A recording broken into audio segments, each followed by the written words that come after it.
Right, now, back in 2020, one of the schemes to support the economy, introduced by Rishi Sunak, who was then Chancellor, was the Bounce Back Loan Scheme. It was designed to help small and medium-sized businesses, enabling them to borrow from banks between £2,000 and £50,000 with 100% government guarantees. So the taxpayer was basically behind the loan. Now, BBC News has learned that more than 16,000 companies which took out those loans have gone bust, owing as much as £500 million between them. The BBC investigation has found that many of those companies were never eligible to receive the money in the first place. The government says it won't tolerate the behaviour of a minority who abuse the system for personal gain. Angus Crawford reports.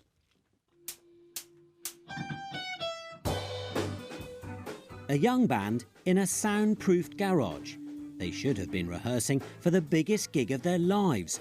Booked to play at a festival in Perth in Scotland, but with just weeks to go, it was cancelled. Yeah, I had family members, I had friends buying tickets, booking hotel rooms, all to get cancelled. There was a whole plan, there was flights in place, there was tickets bought, but now that's completely up in flames, waiting on refunds. We were so excited, it was going to be the gig of our lives. How's it going? New site is brilliant. Do you know what? See, coming from the Peel across road, which was lovely. We're in a bigger site now. That festival, Party at the Park, was run by this man, Peter Ferguson. Sorry about all the noise. This is him being interviewed during a gig a couple of years ago. He's behind a number of entertainment and events companies. And through one of those companies, based here in Edinburgh, he took out a £50,000 bounce-back loan.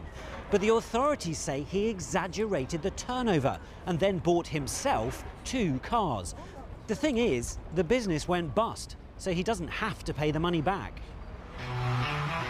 After 2 years of staying in, it's time for the biggest party ever. Party at the Palace. Mr. Ferguson was banned from being a company director, but his other businesses are still trading. Incredible acts, including Ocean Colour Scene. One of them is putting on another festival, Party at the Palace. And a visitor from Scotland goes home with a big jackpot. Peter Ferguson was playing Ultimate Texas Hold'em at Yes, the Palazzo. the very same Peter Ferguson. In April this year, in Las Vegas, he won £200,000 gambling. Let's go. We asked Mr. Ferguson for an interview. When he didn't reply, we went to his home. Hello, I'm Angus from BBC News. Wanted to ask you about your bounce-back loan. No, I'm not interested in speaking about that, sorry. But you owe the taxpayer £50,000. Well, and you also won £200,000 in Vegas. Are you going to use that, maybe? Don't you think you should pay back the taxpayer, Mr. Ferguson? Later, he told us it was a source of deep sorrow his business went under. He'd always been willing to pay the money back, but had been advised to liquidate the company by an insolvency practitioner. The Bounce Back Loan Scheme, or BIBBLES. Under the scheme, small firms could claim up to £50,000, and £47 billion was eventually handed out. But in the rush to save the economy, checks on borrowers were limited. It's now thought £17 billion could be lost to fraud, mistakes and companies going under. £2,000 to £50,000. We've learned more than 16,000 companies that took out a bounce-back loan have gone bust, owing as much as £500 million. How much of that will ever be paid back is anyone's guess. Well, it's pretty shocking, isn't it? Do you have any faith that that money which is owed will come back to the taxpayer? Well, some of it will, but not much. Sir David Green QC used to be head of the Serious Fraud Office and now runs the Fraud Advisory Panel. He says more has to be done to recoup the money, but given the lack of resources, the authorities should target the biggest offenders. It is absolutely crucial these kind of cases are pursued, but it's important, I think, to concentrate on those areas where you get most bang for your buck, and that, I would suggest, is in relation to the most egregious organised frauds rather than individuals. A garage rehearsal, a festival cancelled, and a big break lost. Billions of pounds in bounce-back loans have gone for good. The band, like the rest of us, will bear the cost for years to come. Angus Crawford reporting.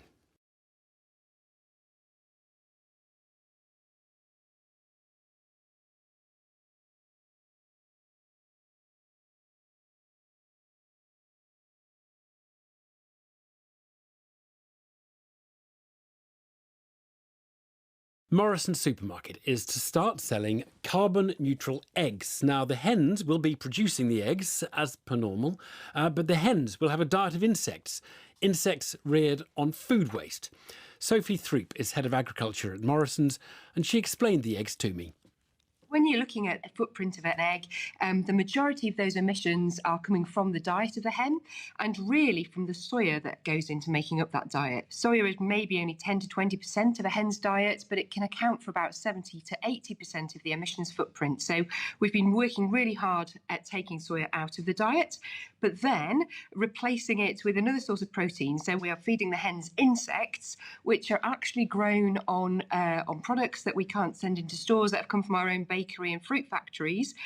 So a really interesting circular economy, if you like, of food, and which helps lower the emissions as well. So what are the insects actually? So the insects are sort of from the black soldier fly. So they're a really interesting sort of venture into insects. There's quite a lot of it starting. These starting to be used now. Exactly. But if you think about any free-range hen, is going to be there sort of grubbing away for bugs and insects in the wild anyway. So a very natural part of a diet. And when you feed the hen on flies, I mean, does it taste any different? Do the eggs come out with a different colour or any noticeable change? No noticeable change, apart from the hens are really enjoying that diet. But there, no noticeable difference to the colour of the egg yolk or the flavour or anything else like that. So you must have an insect farm then somewhere to produce the insects to feed the farmers. So what's quite novel is that the company that we're working with, Better Origin, have got a really interesting sort of concept where they're having these little mini insect farmers really on each of the farms that we're working with. So it sort of puts the control of growing protein back into the hands of the farmers. Is it economic? I mean, does it work? Because I would have thought it takes a bit of time to grow the insects to feed the chickens to get the eggs. So at the moment it is a little bit more expensive than the soya-fed egg. However, we're thinking about sort of like cost in many different aspects, and so there obviously is the financial cost that we're talking about, but also the overall environmental cost, which is where we're sort of looking here when we're trying to lower these emissions and think about the overall sort of like holistic picture for eggs. And so we're obviously very mindful about making these products affordable for customers to be able to enjoy, and also returning something to the farmers who are sort of working with us on these projects too. So yes, our sort of future projections certainly show that it absolutely pays for itself and is a good product for sale. I don't know how many eggs Morrison's sells, but what proportion of your eggs are going to be insect fed? Yeah, so it's just quite a small proportion at the moment. It's a proportion. It's going into 50 Yorkshire stores at the moment. But then we have ambitions to go national with all of this, and we've got the plans in place, and we'll hopefully keep growing and growing after that point. So a wider and wider percentage of our eggs can be farmed in this more sustainable way, and it's really part of our overall ambition actually as a company. So it is eggs here, but there's many more things to come as well. I mean, the obvious next step would be the chickens we might eat, and are those going to be fed with insects? So we're looking at lots of different sources because, and interestingly, quite a lot of research points to them being a good diet for pigs as well.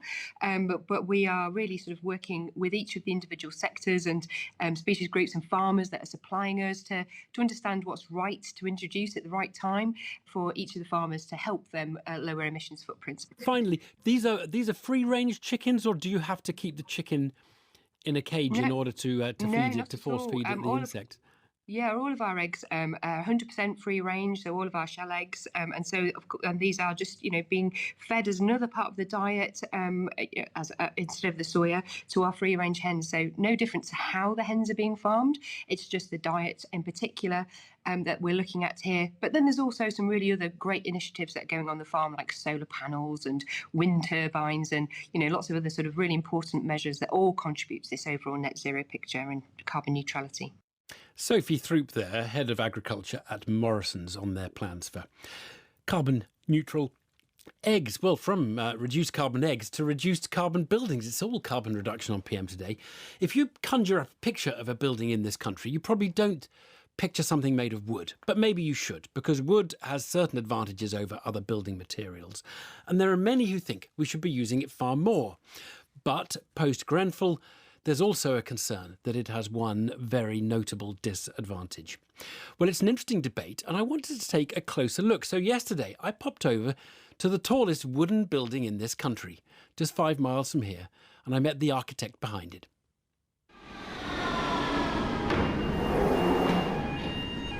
Change here for London Overground and National Rail Service. I have arrived in Dalston, northeast London, one of the coolest parts of town. Quite bohemian, massive amounts of construction and regeneration. And I'm here at a cluster of wooden buildings. Now, they're not actually looking very wooden because they're clad in brick, but I'm with Andrew Waugh from Waugh Thistleton Architects. There's a 10-storey high block, there's about an 8-storey high, sleek, modern-looking, not minimalist, but fairly simple in its design, all clad with brick. So I thought I was coming to see timber, but it's all brick. It's the structure that's timber. So the building, the way that the building stands up is from solid timber. We could have exposed the timber. The local planners and the client were very keen that it was clad in brick. It's very much a local material, so it's about the context. It's a stepping stone towards a new architecture, towards a lower carbon architecture. It's 121 flats and about 4,000 square metres of offices. And this 10-storey block here is currently the tallest timber constructed building in the UK. Was it difficult to go that high? Does the wood warp and bend? No, not at all. We could have gone higher. We use cross-laminated timber, planks of timber that are laid down in layers where the planks are going alternate directions. And they're glued together, pressed down in a big press, and then they're cut into shape. They're brought to site on the back of a truck, picked up by a crane, and screwed into position. And so it's quite quick once you get them here. Yeah, really fast. So it's not prefab quite, but it's most of the way there, actually. Yeah, absolutely. Right, should we go inside and see what it looks like? Yeah, let's do that. Now, if you can imagine, the building weighs about a third of a concrete building. Seriously, it weighs less? Much less. So we have far fewer foundations and about an 80% reduction in deliveries to site. So that means much less construction traffic on the road, etc. When we're designing these buildings, the challenge is about the wind load because they're so light. So if you can see, this one here is like a medieval castle built round an open courtyard. Well, so it doesn't blow down, exactly, basically. Yeah. Going through a nice courtyard, a little bit of modern art. Okay, so we're entering flat number 15, which is empty. No sign at all that this is wood, actually, Andrew, is it? I mean, this is a plastered wall. So I thought one of the appeals of wooden buildings was that wood feel, the wood aesthetic was actually very satisfying to us as a species, that we feel more rested and calm in a wooden building. That's definitely a really important part of building in timber. But in residential buildings, we use the plasterboard for fire protection. Which brings us to, I suppose, one of the scary things about wood, which, yes, wood does burn more easily than steel. It does burn more easily than steel, but it's also very predictable in the way in which it does burn. We know how timber burns. We protect it like we protect steel. So we use plasterboard to protect steel, and we use plasterboard to protect timber.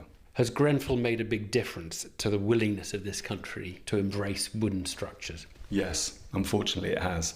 I mean, obviously, you know, the tragedy at Grenfell was in a concrete building, not in a timber building, and yet it has affected the amount of timber buildings going up in the UK, no doubt about it. Whereas other countries are changing their building regulations to promote timber, the UK is alone in the world at changing their building regulations to reduce the amount of timber we can use. Shall we go on the balcony? Yeah, we can have a look at the balcony. So in this building, we have about 2,400 trees, about 3 trees per person in the building. The timber's from Austria. It's a Central European spruce tree, and they're from a managed, sustainable forest. They're planted to be used about 60 years ago, and each one planted by the grandparents of the people that cut them down. Going down. I hear your evangelism for timber, but I just wonder whether it can do the heavy lifting. The sheer volume of building that we do, whether you can source enough wood at a reasonable enough price when there's that much building going on. You can't make it as quickly as you can make steel and concrete. No, for sure. We need to plant more trees so that we can harvest them for our buildings. We can't keep building in concrete and steel. Andrew Waugh there of Waugh Thistleton Architects behind that wooden structure 5 miles away. Now, I had said earlier we'd be hearing from Beijing about that visit of Nancy Pelosi to Taiwan. We've been